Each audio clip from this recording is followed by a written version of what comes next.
नमो नमस्तेस्तव वृषभाय सात्वतां विदुरकाष्ठाय मुहुर्योगिनाम् निरस्तसाम्याति स येन राधसा स्वाधामानि ब्रह्माण्डानि संशयते नमः। बोलिए भागवत भगवान की जय। बिना किसी भूमिका के और बिना किसी प्रस्तावना के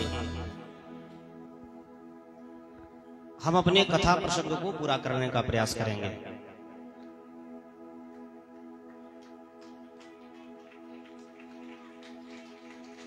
समय की मर्यादा को समझते हुए समय के अनुसार ही चलना है।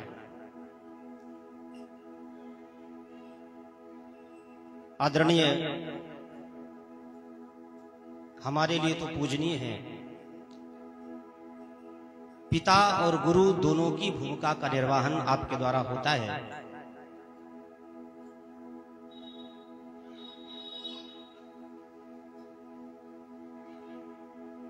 हमारा आपका रिश्ता जो भी हो, पर आपके चरणारविंदों में अनंत आनंद कोटि बार प्रणाम करते हुए इस व्यास सीट को वंदन है। कृतं त्रेता द्वापरं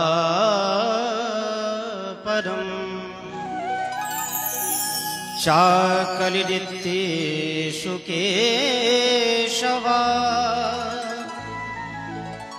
नानावर्णाभिधाकारो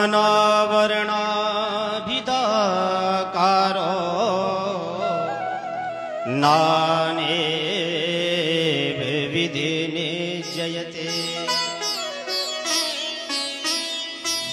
सुखदेव जी के द्वारा परीक्षित को सुदामा की कथा सुनाई गई।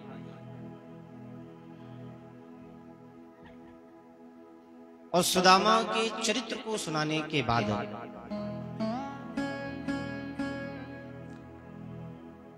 अब बाद में भागवत का उपसंहार बचता है। जैसे हर एक कोई भी पुस्तक हो, कोई भी ग्रंथ हो, उस पुस्तक का सार तत्व लिखा होता है। जो भी हमारे आपके पास 10 से 15 मिनट का समय है, इसमें भागवत के सार तत्व को समझिए।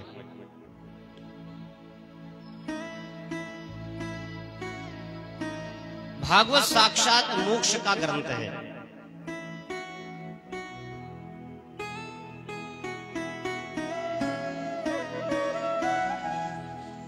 भगवान ने जब देखा कि हमारा परिवार इतना विस्तृत हो गया, इतना विशाल समुदाय, मनुष्य को बिगाड़ने वाली कुछ चीजें होती हैं, रूप, यौवन, मद और सत्ता। ये चारों आई नहीं कि लोग बिगड़ना प्रारंभ हो जाते हैं। भगवान ने देखा कि मेरा परिवार इतना मदांध हो गया है, इतना विशाल समुदाय हो गया है, और यहां भगवान ब्राह्मणों की महिमा को बताते हुए अपने परिवार वालों को समझा रहे हैं। ब्राह्मणों का कभी भूल से भी अपमान मत करना। प्रभास क्षेत्र में 99 लाख यदुवंशी सब इकट्ठा हुए, एकत्रित हुए। परिवार बड़ा विशालकाय था, मदांध तो थे ही। सप्त ऋषि भी आए हुए हैं। जामवंती के पुत्र का नाम है शांब। ये शांब कौन है? हम लोग आरती गाया करते हैं, शांब सदा शिव की आरती। अर्थात जो शांब है ना, भगवान शिव और मैया पार्वती, ये दोनों एक में मिल गए। शिव और पार्वती अपने अपने तत्व के साथ एक होकर के भगवान के पुत्र के रूप में, सांब के रूप में आए।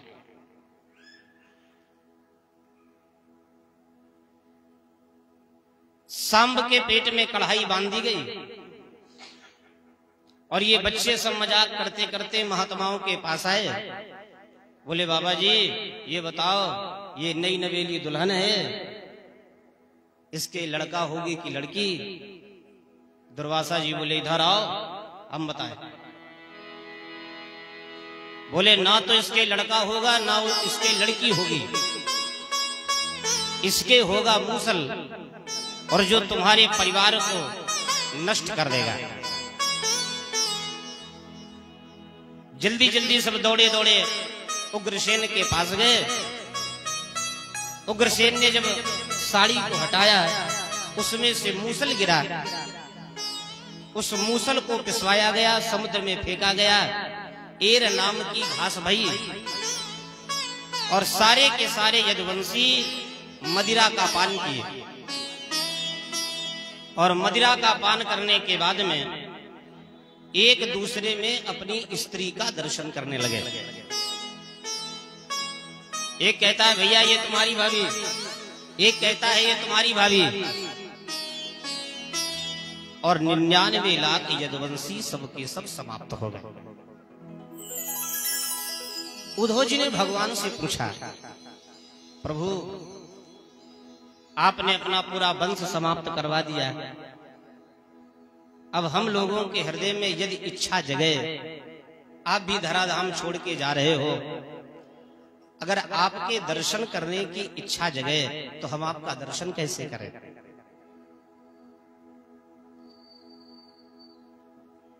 भगवान ने यहां बड़ा सुंदर बात कही। कृतां त्रेता द्वापरम्,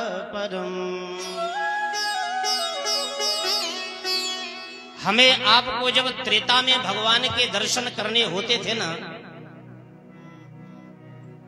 तो त्रेता में भगवान हनुमान जैसे भक्त के कंधे पर बैठ करके आ जाया करते थे। भगवान के दर्शन जब द्वापर में करने होते थे तो भगवान किसी अर्जुन जैसे भक्त का रथ हाँक रहे होते थे। पर कलयुग में भगवान के दर्शन करने की इच्छा जगे तो क्या करें? संतों ने कहा सुनो भैया, त्रेता में यदि भगवान का दर्शन करना है तो किसी हनुमान जैसे भक्त के कंधे की आवश्यकता है। द्वापर में भगवान का दर्शन करना है तो अर्जुन जैसे भक्त के रथ के हाँकने की आवश्यकता है। पर कलिकाल में यदि भगवान के दर्शन करने की अगर आवश्यकता पड़े ना, तो ऐसे ही किसी कथा पांडाल में बैठ जाइए, ठाकुर जी आपको दर्शन दे देंगे। भगवान का दर्शन जो कलिकाल में है ना, वो तो साक्षात इस भागवत के ग्रंथ में हो जाता है। भगवान उद्धव से कहते हैं, उद्धव ना तो हम कहीं जाते हैं और ना कहीं हम आते हैं, जानते हो हमसे आपसे अपराध कब होता है? ये भागवत का सार तत्व बता रहे हैं। अब पूज्य मामा जी कथा तो सुना ही चुके हैं।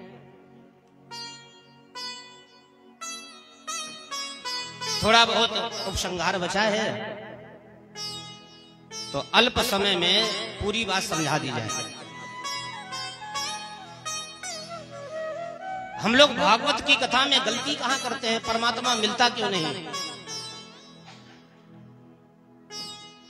हमें आपको लगता है कि ये एक केवल पुस्तक रखी है।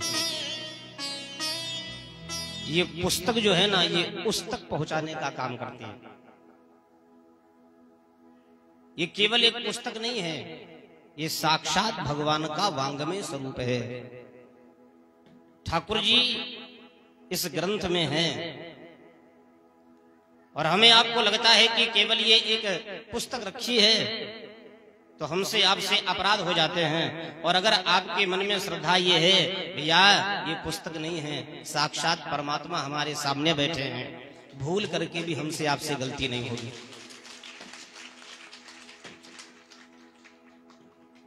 भगवान यहां कथा की महिमा को कहते हैं और सुखदेव जी कहते हैं, राजन जीवन भर कुछ ना कुछ सीखते ही रहना चाहिए। कान में मंत्र फूंकने वाले गुरु तो एक ही हैं, पर हमें जीवन जीने की जहां जो शिक्षा मिले, ऐसे कई शिक्षा गुरु हो सकते हैं। एक बार एक माता जी बोली, पंडित जी हम चाहते हैं कि आपसे गुरु मंत्र ले लें। हमने कहा कि इतनी उम्र होने आई, कभी आपने गुरु नहीं बनाए क्या? बोले नहीं महाराज, ऐसी बात नहीं है। एक बार बचपन में हम वृंदावन गए थे, सो एक गुरु जी बना लिए, पर महाराज क्या बताएं, साल भर के बाद वो चल बसे। फिर क्या हुआ कि हमारे यहाँ भागवत की कथा भई, मोहल्ले का मामला था, एक महाराज जी आए, सो हमने उनसे गुरु मंत्र लिया। पंडित जी साल भर के बाद वो भी चल बसे। अब हम सोच रहे हैं कि आप आए हैं, सो आप पैसे ले लें। हमने कहा माता जी क्षमा करो। भगवान यहाँ 24 गुरुओं की कथा बता रहे हैं। दत्तात्रेय ने 24 गुरु बनाए। पृथ्वी वायुर आकाश अग्निश चंद्रमा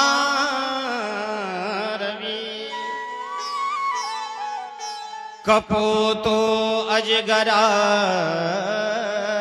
सिंधो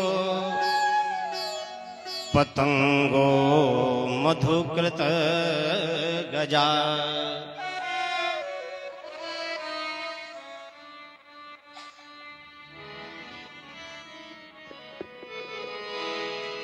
मधुवा हरिणो मीना पिंगला कुरोर अर्भका कुमारी शरकृत शरपा ऊर्णना भी सुयस्कृता।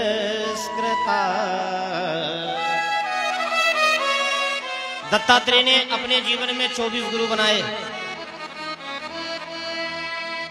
मैं आपको बताऊं, मैंने एक महात्मा जी को देखा, वो जीवन भर पढ़ते रहे। अच्छा, मंच पे भी जाया करते थे तो पुस्तक साथ में लेके जाया करते थे। कहीं अगर कोई पर्ची भी पड़ी हुई मिल जाए तो उसको भी उठा करके पढ़ा करते थे। पता नहीं जीवन उपयोगी कौन सी बात मिल जाए। दत्तात्रेय ने पृथ्वी को गुरु बनाया। पृथ्वी क्या है? पृथ्वी में सहनशीलता है। बेटा कितना भी अपराध करे, पृथ्वी को हमने मां कहा है। मनुष्य का जीवन 2 ही तत्वों में समाप्त हो जाता है। जब जन्म लिया तो शरीर का जो निर्मलीकरण है वो काहे से किया गया? जल से। जल से निर्मलीकरण हुआ है। और शरीर का जो अंत हुआ वो अग्नि से कर दिया गया। हमारा आपका जो जीवन है ना, बस 2 ही तत्वों के बीच में है, जल और अग्नि। यही तो हमारा आपका जीवन है। और देखिए, जल और अग्नि के मध्य में ही जीवन है। ये 2 ही तत्व हैं। शायद इसीलिए संत कहते हैं भैया जीवन 2 दिन का ही है।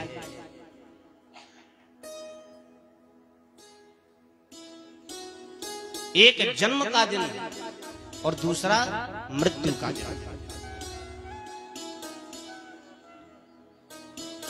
एक बार भगवान शंकर ने जब मुर्दे को देखा तो बड़ा प्रसन्न भये। लोग कह रहे थे राम नाम सत्य है। भगवान शंकर ने कहा कि बात ये है, ये मुर्दा भी मेरी भाषा बोल रहा है। अच्छा, जो मामा कह रहे हैं वही हम भी कह रहे हैं, तो हमारी उनकी कुछ ज्यादा बन जाती है। तो हर तरह से हंसी मजाक भी हो जाता है, क्योंकि जो भाषा उनकी है वही भाषा हमारी है। भगवान शंकर कहते हैं बात यह है, जो मुर्दे की भाषा है वही मेरी भाषा है। तो एक ने कहा कि आपकी भाषा और मुर्दे की भाषा एक कैसे हो गई? भगवान शंकर कहते हैं उमा कहब में अनुभव अपना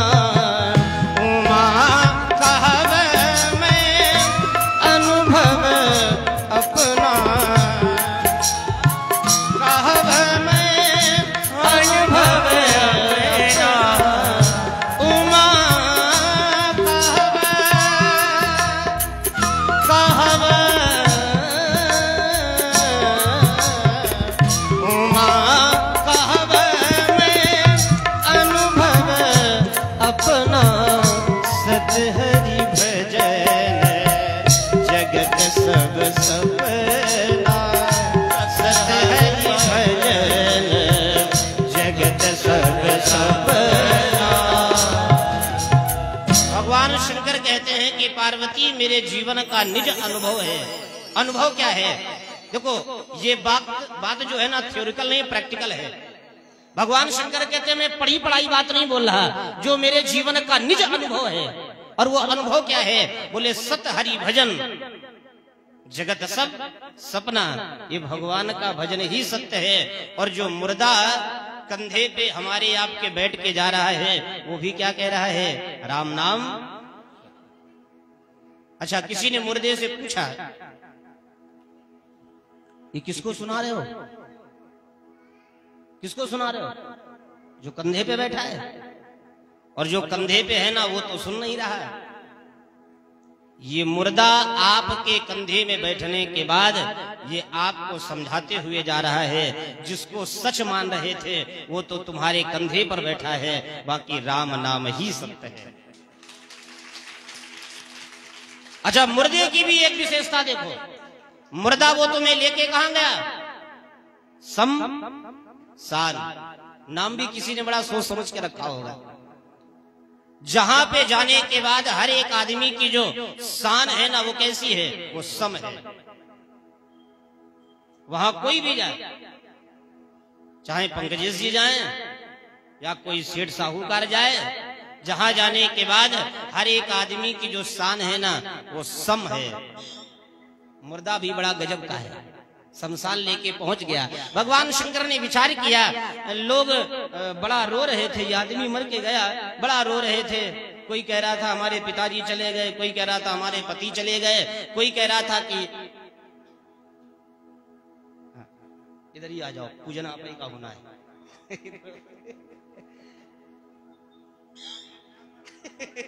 नहीं, चली जाती है।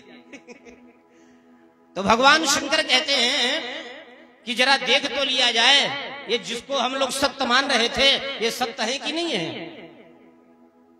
तो भगवान शंकर भी शमशान में आकर के बैठ गए। एक आदमी बात कर रहा था, क्या बताएं, आज बिजली का बिल भरने जाना था, इन्हें आज ही मरना था। एक ने कहा कि क्या बताएं, संडे मिला था, सोच रहे थे कहीं घूम आएंगे जाके, इन्हें आज ही मरना था। एक ने कहा कि जितनी जल्दी इनका वो मृत्यु प्रमाण पत्र बने, सो हम आगे अपना काम बढ़ाएं। भगवान शंकर बोले ये सब झूठे हैं, ये सब झूठे हैं। दुनिया के लोग जब चिता को जलाने के बाद चले आए, भगवान शंकर ने देखा कि ये मुर्दा शांत बैठा है। भोलेनाथ ने उस भस्म को लिया, अपने ऊपर डालना प्रारंभ कर दिया। भगवान शंकर कहते हैं बात यह है, जो तुम कहते हो वो मैं कहता हूँ, इसलिए तुम मुझ में मिल जाओ, मैं तुम में मिल जाऊं। और भोले बाबा भस्म रवाने लगे। सत हरि भजन जगत सब सपना, सत हरि भजन जगत सब सपना।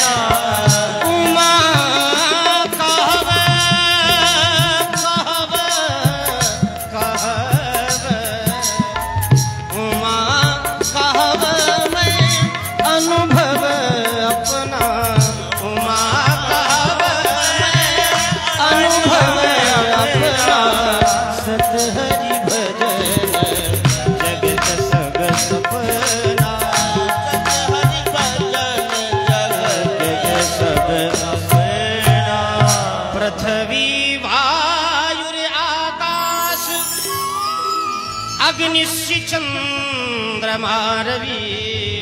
अच्छा, ये जो 5 तत्व बताए गए, इसी के श्लोक को पूरा कराएं। ठीक। परम स्वतंत्र न सिर पर कोई।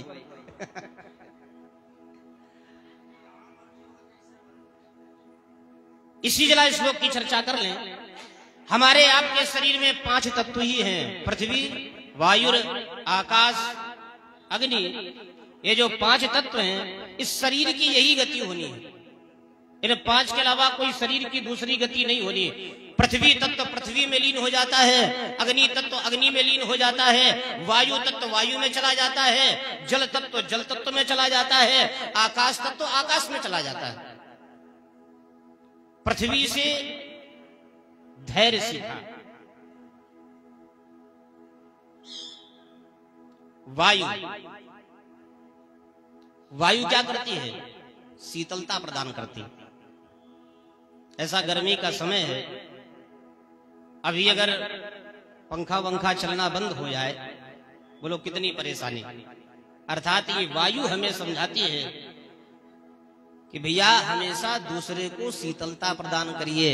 परमात्मा ने यदि आपको सामर्थ्यवान बनाया है तो धनवान होने के साथ साथ धर्मवान भी बनिए। धनवान होना सहज है, पर धर्मवान होना ये परमात्मा की कृपा है। आकाश, आकाश क्या है? अनंत है। जैसे आकाश अनंत है, ऐसे ही परमात्मा अनंत है। किसी ने हमसे एक बार पूछा, इतने भगवान, इतने सारे भगवान, अब हम ये समझ नहीं पाते कि हम किसकी पूजा करें, किसकी आराधना करें। देखो भैया, अगर आपको देवी जी का स्वरूप अच्छा लगे तो आदिशक्ति को भजिए। आपको बंसी वाले अच्छे लगते हैं तो बंसी वाले का ध्यान करिए। आपको सीधे साधे भोले भाले राम जी अच्छे लगते हैं तो राम जी का ध्यान करिए। और देखो भोलेनाथ की बातें निराली है। ये एक ऐसे देवता हैं जो दिन के 12 बजे अगर देवता लोग आए तो रात के 12 बजे दैत्य लोग आए। मथुरा चले जाइए, भूतेश्वर महादेव का मंदिर है। और एक बात, भगवान शंकर के मंदिर में कोई दरवाजा नहीं। भोलेनाथ कहते तुम्हारा 2 बजे मन करे 2 बजे आओ, तुम्हारा रात के 3 बजे मन करे तो तुम 3 बजे आओ, तुम्हारा जब मन करे सो तब आओ, 24 घंटा दरवाजे खुले हैं।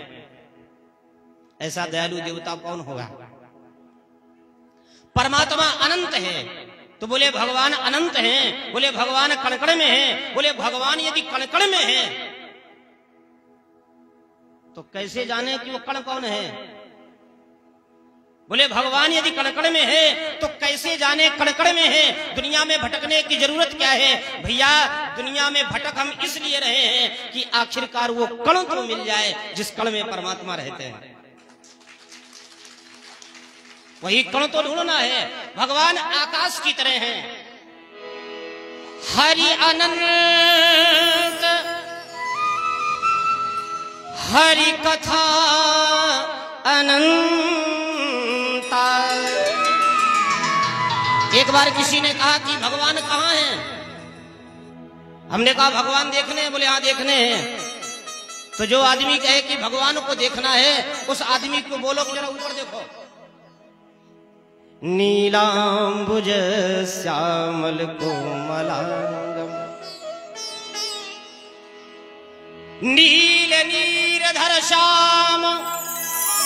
जहां तक ये नीला नीला आकाश दिखाई पड़े और जहां तक ये नीला नीला जल दिखाई पड़े, समुद्र के किनारे ले जाओ और आकाश की ओर दिखाओ और देखो भैया जहां तक ये जल दिखाई पड़े नीला नीला, ये सब हमारे परमात्मा का स्वरूप है। और ऊपर की ओर देखो, जितना आकाश दिखाई पड़े, जहां तक तुम्हारी नजर जाए, जैसे आकाश अनंत है वैसे ही परमात्मा अनंत है। अपारि पादो जहुनो गृहीता पश्चित चक्षु संशोध करना।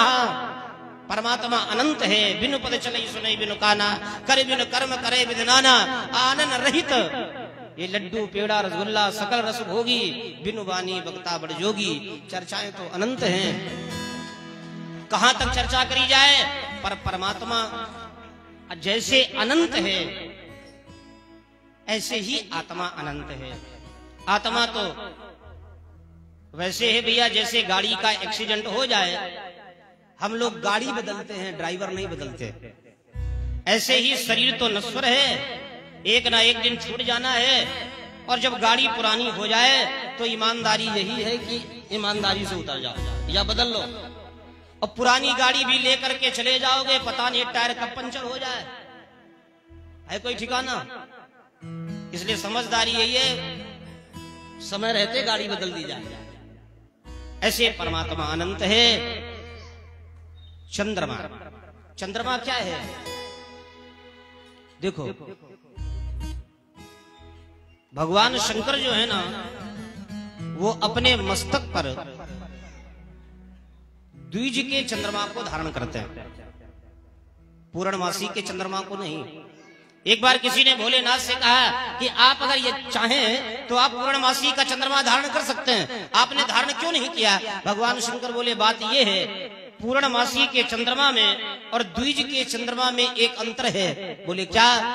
बोले पूर्णमासी का जो चंद्रमा होता है फिर वो घटता है, बढ़ता नहीं है।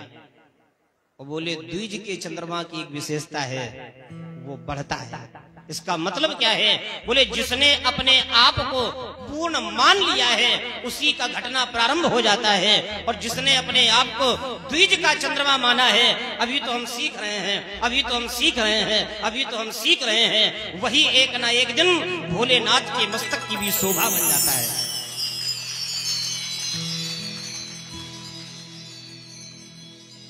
तो एक दिन मामा कह रहे थे कि और भी किसी की सहायकी करते हो क्या?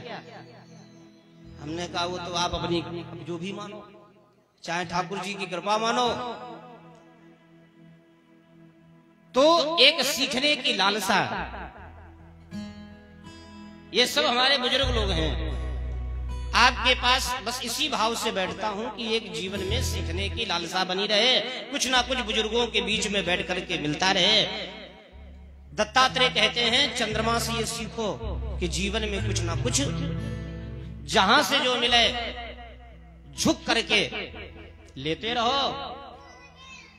कपोतो अजगरा सिंधो पतंगो मधु कृदगजः। पंछी जो होते हैं ना, कैसे पकड़े जाते हैं? दाना डाल दिया जाता है, दाना डाला गया और बेचारा दाना पाने के चक्कर में जाल में फंस जाता है। हमारे आपके जीवन में ही ये सब दाना पड़ा है हमें आपको फंसाने के लिए। ये पुत्र का मोह हो, परिवार का मोह हो, धन का मोह हो, संसार का मोह हो, ये सब दाना है हमें आपको फंसाने के लिए। पर भैया एक बात बताओ, ये जितने दाने डाले गए हैं ना,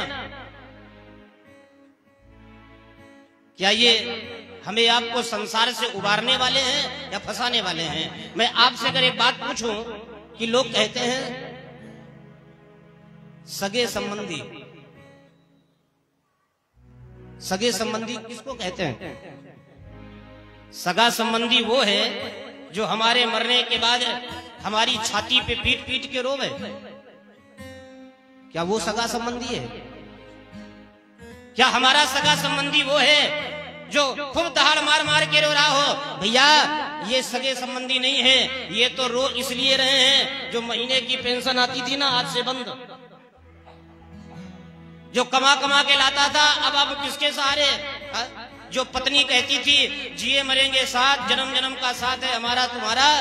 अच्छा पति पहले मर के चला जाए, अच्छा जब बन गया भूत, उसने सोचा पत्नी रोज फोन कर करके परेशान करती थी, 10 मिनट भी लेट पहुंचो तुरंत कहती थी अभी कहाँ रह गए, पता नहीं बेचारी कैसी होगी। सो भूत बन के आया। देवी जी बोली आप कौन?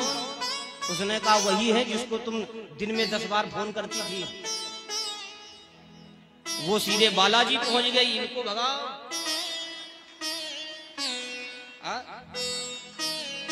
तेरे घर वाले जिस सूरत पे इतना नाज करते थे, वही सूरत एक दिन भूत बनकर डराएगी। तो सगा संबंधी कौन है भैया?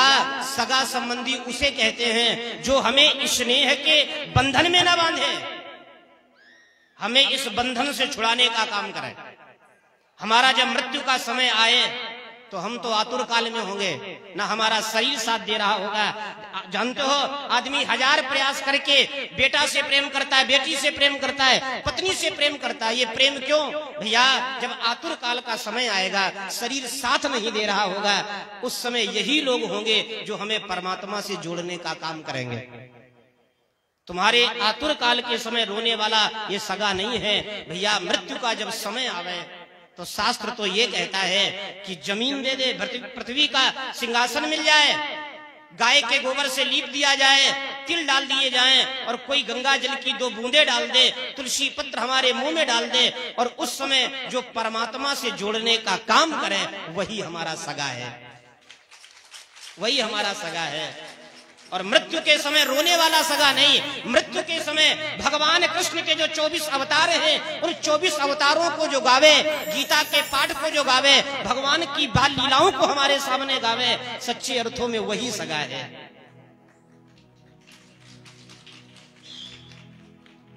ये समझा रहे हैं। अजगर, अजगर का मतलब अजगर पड़ा रहता है। लोग कहते हैं ना, अजगर करे ना चाकरी, पंछी करे ना काम, दास का कह गए सबके दाता राम। देखो, परमात्मा ने जब हमें जन्म दिया है तो जब दांत न थे तब दूध दयो,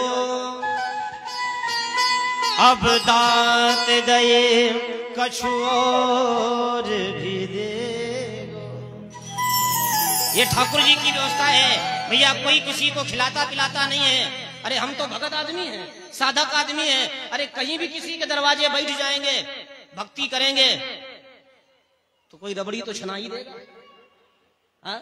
ये संत का स्वभाव है। देखो, अपने राम को तो जो भी मिल जाए, कोई रबड़ी खिलावे तो भी आनंद, और कोई भी गुड़ की ढेली देके चला जाए तो भी आनंद। जब जो जैसा मिल जाए उसी में आनंद में रहा जाए। किसी ने एसी दे दिया तो आनंद, और किसी ने कहा पंडित जी गांव के बाहर जहां कोई ना जाए, भूत बंगला में ठहरो स्कूल में, तो वहां भी आनंद। कोई प्रणाम करे तो भी आनंद, और कोई भी अगर आंख टेढ़ी करके निकल जाए तो भी आनंद। संत का यही स्वभाव है। कभी संत का भोजन देखना, संत जब भोजन करते हैं ना तो सब एक ही में मिला लेते हैं, दाल सब्जी चावल सब एक ही में गड्ढ। इस जिह्वा को स्वाद के चक्कर में नहीं पड़ना चाहिए। जब जो मिल जाए उसमें आनंद में रहिए। कई लोगों के घर में भोजन के समय झगड़ा होता है। अजगर की तरह रहिए, जो मिल जाए सो प्रेम से पाओ। सिंधु अर्थात समुद्र, समुद्र में गंभीरता है। कितना भी जला जाए उबाल नहीं आती। ऐसे ही मनुष्य का जीवन गंभीर होना चाहिए। अभिमान किसी बात का नहीं, न ज्ञान का अभिमान, न शरीर का अभिमान, न धन का अभिमान। हर एक परिस्थिति में समान रूप से रहिए। देखो, अपमान उन्हीं का होता है जिन्हें मान की चाह है, और जिसे मान की चाह नहीं है उसका कभी कोई अपमान नहीं है। लोग कहें भैया गद्दे में बैठ जाओ तो गद्दे में बैठ गए, किसी ने कहा सोफा में बैठ जाओ तो सोफा में बैठ गए, किसी ने कहा कि ऐसे ही जमीन में बैठ जाओ तो जमीन में बैठ गए। मान की चाह है ही नहीं। जीवन को बड़ा आनंद से काटिए। मधुमक्खी संग्रह करती है, फूलों का रस ले लेके आती है, इतना संग्रह करती है, पर क्या मधुमक्खी स्वयं शहद को पाती है? स्वयं शहद को नहीं पाती। उसका आनंद तो कोई और ले रहा होता है। ऐसे ही महापुरुष होते हैं। देखो, हम नहीं जानते कि मंदिर को किसने बनवाया, किसने क्या किया, हमें नहीं पता, पर मैं उस व्यक्ति का हृदय से आभार प्रकट करता हूं जिसने ये मंदिर की छत डलवाई, जिसने पंखा लगवाए। लगवाने वाला कोई और है और हजारों आदमी बैठ करके यहाँ भगवान की कथा सुन रहे हैं। ये संत स्वभाव है। अपने लिए जिए तो क्या जिए, गैरों के लिए जी करके देखिए। यही जीवन का सार तत्व है।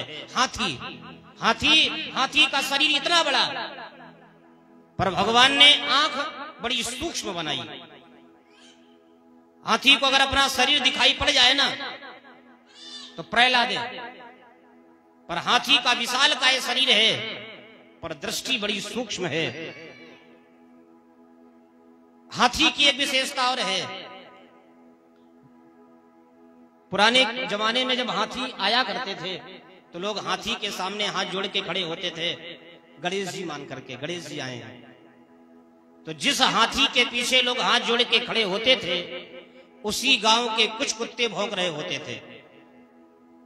अच्छा, विशेषता है, जिसके आगे लोग हाथ जोड़ के खड़े होंगे, समाज के कुछ कुत्ते भौंक रहे होंगे। पर हाथी ना तो हाथ जोड़ने वालों की ओर देखता है और ना भौंकने वालों की ओर देखता है। ये हाथी सिखाता है।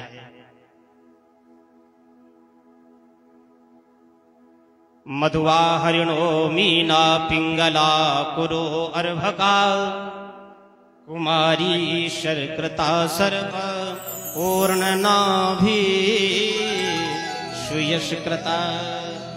भगवान ने हिरण को अपना गुरु बनाया, दत्तात्रेय जी मछली को अपना गुरु बनाए, वैश्या को भी गुरु बनाए। वैश्या भी कुछ ना कुछ सिखाती है। वैश्या ने विचार किया जितना मैं ग्राहक पर आसक्त थी उतना ही परमात्मा पर यदि आसक्त होती तो जीवन का आनंद ही कुछ और होता। देखो एक बात सदैव याद रखो, बस एक विषय बोल के अब तो हम समझते हैं आप स्वस्थ हैं। हाँ ठीक है, तो अब आप स्वस्थ हैं, एक बात बोल करके हम नीचे उतर जाएंगे क्योंकि व्यास पूजन इन्हीं का होना है। हम तो एडवर्टाइज के रूप में आ गए थे। आपका भी हो सकता है, कोई बड़ी बात नहीं, आपका भी हो सकता है साथ है ना। देखो एक बात बोल करके बस यहीं से वाणी को विश्राम दे देंगे। देखो सब लोग बिहारी जी से प्रेम कैसे करो, जैसे हम किसी भौतिक व्यक्ति से प्रेम करते हैं। अगर किसी से हमें प्रेम हो, कभी किसी प्रेमी को देखना, सुबह उठेगा ना तो नित्य क्रिया बाद में होती है, पहले मोबाइल में नजर जाती है, पता नहीं कैसे होंगे कैसे नहीं होंगे, लाओ थोड़ा बतिया लें। जब तक 10-15 मिनट बतिया न ले तब तक उसकी गुड मॉर्निंग नहीं होती। अच्छा जैसे ही दोपहर आई, दोपहर का खाना खाए, अब सोचते हैं कि एक बार जरा और फोन लगा लें, जिनका नया नया विवाह हो रहा हो जरा उनकी देखना। अच्छा दोपहर में भी जब तक आधे घंटे बतिया लिए, हाँ तो अब ठीक है खाना पच गया। अच्छा शाम को जो ही 4-5 बजाना फिर चालू। अच्छा रात में तो अनलिमिटेड, कब सोए कब जगह कुछ पता ही नहीं है। देखो इस उदाहरण देने का मतलब ये है, ऐसे ही बिहारी जी से प्रेम करो। जैसे आप किसी सांसारिक व्यक्ति से प्रेम करते हो, ऐसे ही बिहारी जी से प्रेम करो। सुबह जब उठो ना तो अपने बिहारी जी के पास बैठ जाओ, अपने लाला को निहारो।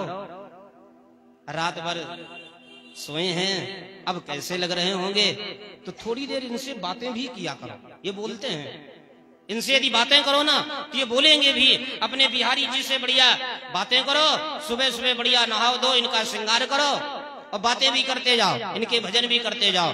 और जब दोपहर आए ना तो बढ़िया भोग लगाओ, 2-4 बातें भी करो।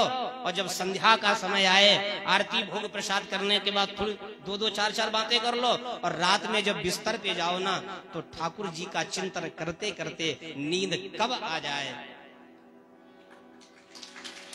जीवन का यही भाव बना लीजिए, नींद की गोली